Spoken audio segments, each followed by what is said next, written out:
Mister meet ने बाबा पर पीछे से हमला किया था, जिससे बाबा घायल हो गए थे।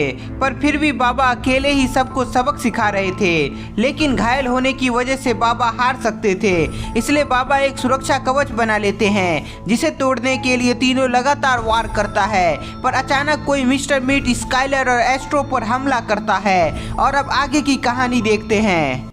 मिस्टर मीट, हम सब पर हमला कौन किया, क्या तुम्हें पता है? स्काइलर, मुझे भी कुछ समझ नहीं आ रहा है कि आखिर बाबा तो यहाँ है, तो हम सब पर कौन हमला किया है? मिस्टर मीट, स्काइलर और एस्ट्रो तीनों मिलकर हमला करने वाले को खोजने की कोशिश करते हैं। गुप्ता जी, आपको क्या लगता है इन सभी पर हमला कौन किया होगा? मिश्रा जी, मुझे लगता है कि हमारी मदद करने यहाँ जंपर आया है, शायद उसी ने ऐसा किया है। नहीं गुप्ता जी, मुझे लगता है यह काम हमारे बाबा के बाबा कछुआ बाबा का है, शायद उसी ने इन सभी पर हमला किया है। गुप्ता जी और मिश्रा जी आपस में बात कर रहे होते हैं और बाबा अपने आप को ठीक कर रहे होते हैं। उधर तीनों तीन दिशा में हमलावर को ढूंढने की कोशिश करता है। आखिर कौन हो सकता है जो बाबा की मदद किया है? कहीं जंपर तो नहीं, या फिर वो स्क्विड डॉल?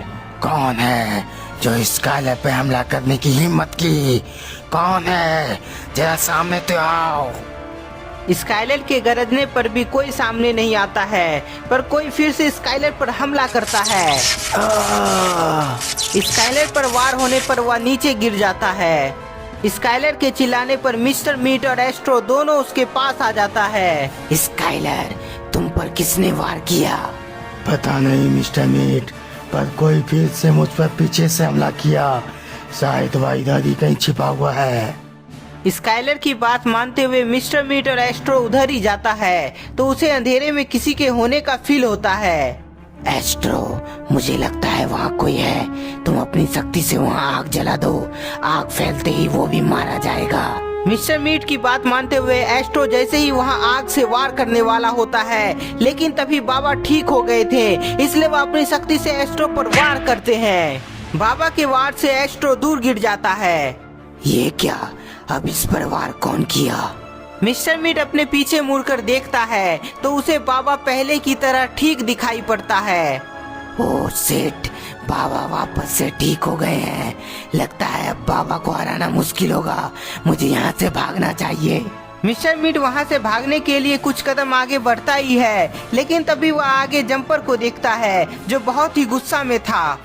मिश्रा जी, मैं जीत गया। मैंने कहा था ना हमारी मदद करने जंपर आया है। हाँ गुप्ता जी, पर अब बहुत मजा आएगा, क्योंकि बाबा भी बिल्कुल ठीक हो गए हैं। बाबा को बहुत परेशान किया था मिस्टर मीट, और धोखा भी दिया था, इसलिए जंपर गुस्से में मिस्टर मीट पर हमला करता है। मिस्टर मीट और एस्ट्रो दोनों स्काइलर के पास जाता है, जो किसी पहाड़ के पीछे छिपा हुआ था।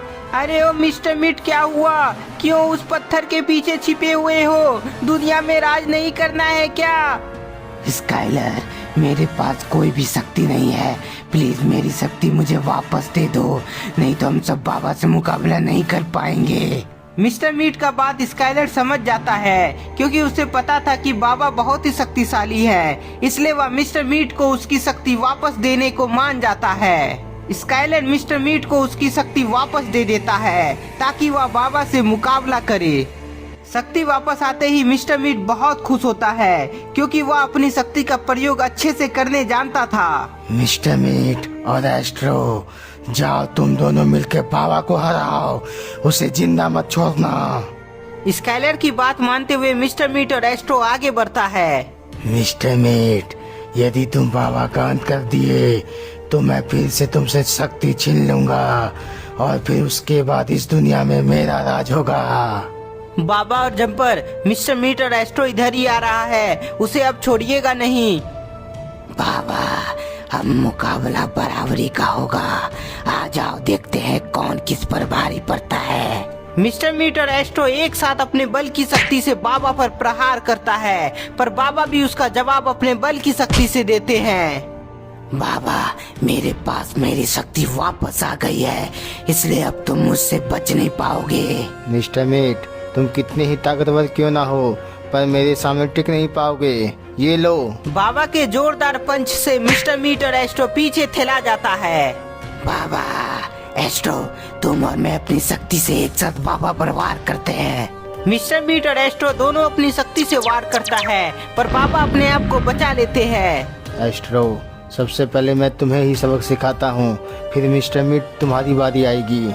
बाबा अपने मन की शक्ति से एस्ट्रो को हवा में उड़ाकर नीचे जोर से पटक देते हैं और फिर उसके बाद मिस्टर मीट को भी हवा में उड़ाकर जोर से नीचे गिरा देते हैं। बाबा लगातार दोनों को उठा उठा कर पटक रहे होते हैं, जिसे देखकर स्काइलर गुस्सा से आग बबूला हो जाता है। मुझे कुछ करना होगा। हाँ, यदि मैं पीछे से बाबा पर वार किया तो शायद हम फिर से उसे कमजोर कर देंगे। स्काइलर चुपचाप बाबा के पीछे आ जाता है और अपनी शक्ति से बाबा पर हमला करने वाला होता है, लेकिन तभी जंपर बाबा के पास आ जाता है। जंपर को देखकर स्काइलर हंसने लगता है। छोटे से जानवर, तुमने ही मुझ पर हमला किया था ना? अच्छा हुआ तुम मेरे सामने आ गए। बाबा के साथ मैं तुम्हें भी खत्म कर दूंगा। स्काइलर के बोलने पर जंपर बोलता है कि तुम मुझे हल्का में ले रहे हो क्या? मैं अकेले ही तुम्हें मार सकता हूँ। ऐसा क्या छोटे से जानवर? चलो देखते हैं, क्या तुम मेरे वार से अपने आप को बचा पाओगे? स्काइलर अपनी शक्ति का प्रयोग करता है, पर जंपर अपने आप को बड़ा करके स्काइलर का वार को असफल कर देता है। ये क्या? ये छोटा सा जानवर इतना बड़ा कैसे हो गया? यहाँ तो जानवर इतना शक्तिशाली है, तो बाबा कितना शक्तिशाली होगा? स्काइलर डर के मारे फिर से पत्थर के पीछे छिप जाता है। इधर बाबा के लगातार उठा उठाकर पटकने से मिस्टर मीट और एस्ट्रो बेहोश हो जाता है। अरे वाह बाबा, ये दोनों तो बेहोश हो गया है। अब आगे इन दोनों का क्या करने वाले हैं आप? मिश्रा जी, मैंने इन दोनों का सही इलाज ढूंढ लिया है। कैसा इलाज बाबा? बाबा अपनी शक्ति से मिस्टर मीट और एस्ट्रो को छोटा बना देते हैं और मैजिकल बोतल में दोनों को कैद कर देते हैं। मिश्रा जी, अब से ये दोनों बोतल मेरे आश्रम में रहेगा, जहाँ से कभी भी दोनों बाहर नहीं निकल पाएगा। बाबा वो सब तो ठीक है, पर वो स्काइलर तो भाग रहा है। जाने दो गुप्ता जी, अब वह कभी भी पृथ्वी पर नहीं आएगा। उसे पता चल गया है कि यहाँ उसकी दाल गलने वाली नहीं है। पर बाबा यदि वह फिर आ गया तो? गुप्ता जी, यदि तुम्हें ऐसा लगता है तो रुको। रॉकेट जैसे ही लॉन्च होता है, तभी बाबा अपनी शक्ति से रॉकेट को ब्लास्ट कर देते हैं। रॉकेट के ब्लास्ट होते ही गुप्ता जी और मिश्रा जी बहुत खुश हो जाते हैं। अब मैं चलता हूँ गुप्ता जी और मिश्रा जी। बाबा दोनों बोतल को लेकर वहाँ से चले जाते हैं। चलो मिश्रा जी, अब हमें भी घर चलना चाहिए। मुझे लगता है अब मिस्टर मीट कभी भी बोतल की दुनिया से बाहर नहीं निकल पाएगा। हाँ गुप्ता जी, मुझे भी ऐसा ही लगता है। गुप्ता जी और मिश्रा जी अपने घर की तरफ रवाना हो जाते हैं, पर उन्हें क्या पता रॉकेट में ब्लास्ट होने पर भी स्काइलर मरा नहीं था। बाबा, मैं मरा नहीं हूँ। तुम सबने मेरा रॉकेट तबाह कर दिया। अब देखना, मैं पूरी पृथ्वी तबाह कर दूंगा, लेकिन उसके लिए मुझे शक्तिशाली लोगों की आवश्यकता है। इसलिए मेरा वेट करना, मैं जरूर तुमसे बदला लूंगा। तो दोस्तों, मिस्टर मीट का यह सीजन आपको कैसा लगा हमें कमेंट में बताएं। तब तक के लिए इस वीडियो को ज्यादा से ज्यादा लाइक करें, नए हैं तो चैनल को सब्सक्राइब कर लें।